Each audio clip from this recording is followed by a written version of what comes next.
Welcome to the Evergloom Rainforest in Manafinder. This is an area around the halfway point of the game, and I wanted to showcase this area so that you can see a more in-depth use of the game's different mechanics. This is what the map exploration looks like. It's a top-down 2D presentation, which I'm sure a lot of you are pretty familiar with it.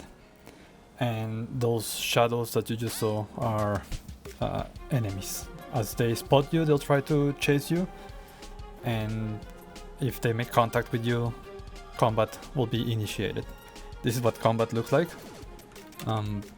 Every turn you get to choose a weapon, and every weapon is effective in different situations and against different enemies. In this case, the sword is very effective against plant type enemies, hence why you saw the additional damage that was done as I chose the sword to attack this plant.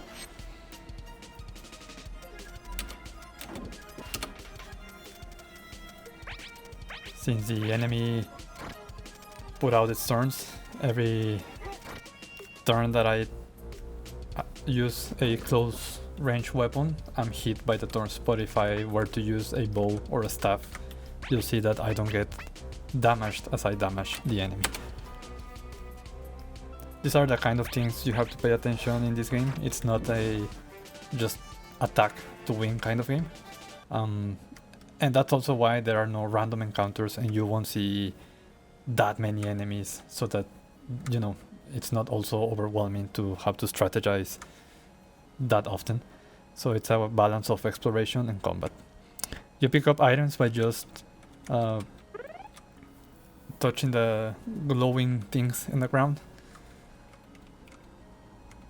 That's a mana stone. I'll dive into that in a bit, but first I want to show you here, ores. We also get to mine ores. I strongly suggest that you always mine them when you spot them in the map, and I'll tell you what those ores are about in the next combat situation. But for now, here's a large mana stones. These large mana stones will teach you magic, which is another important element in combat.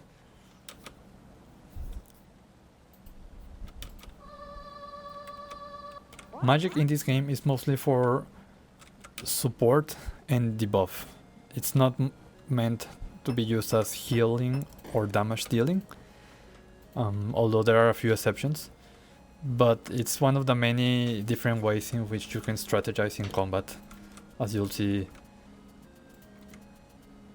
as you play this game. It's very important that you use your different things at your disposal, including items, ores, magic, in order to get ahead in this game.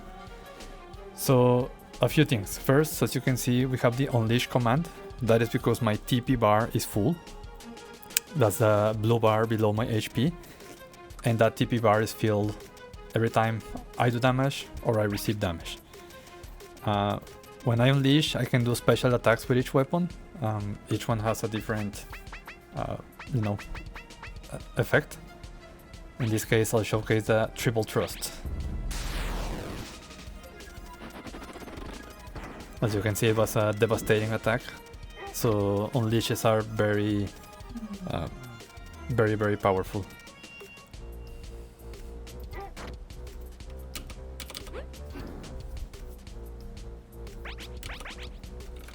Now let me find another enemy so that I can... Here, come here, frog. Okay, so now it's time to showcase ores.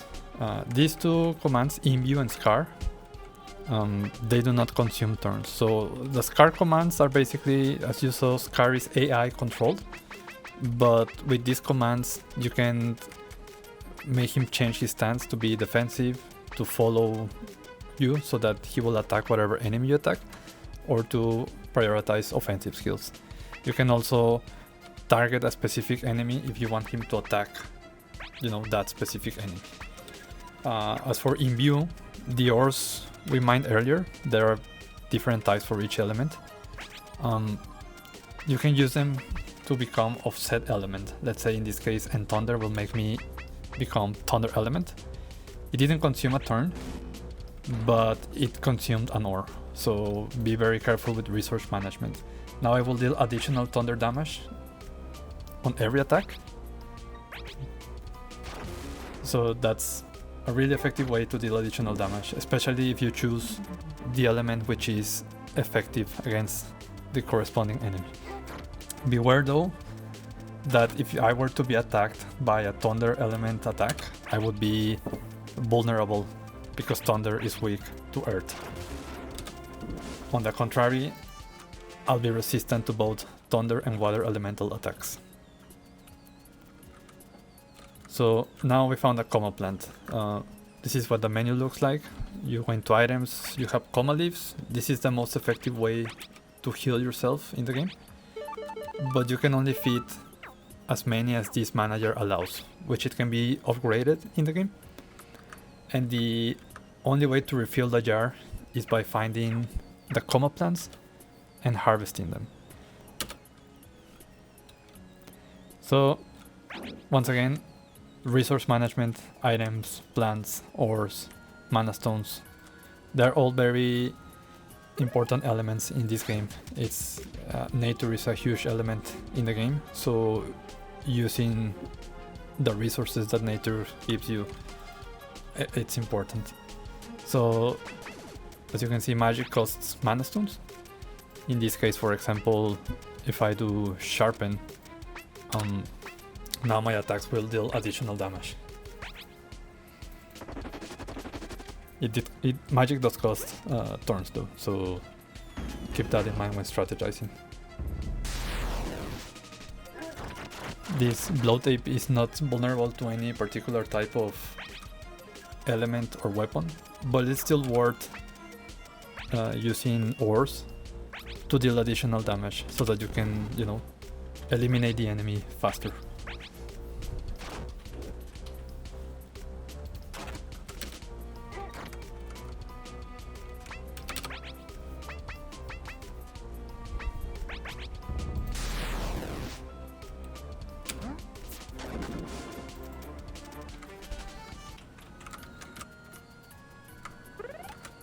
Sometimes the best strategy is to avoid combat, like I just avoided combat with that bloat ape.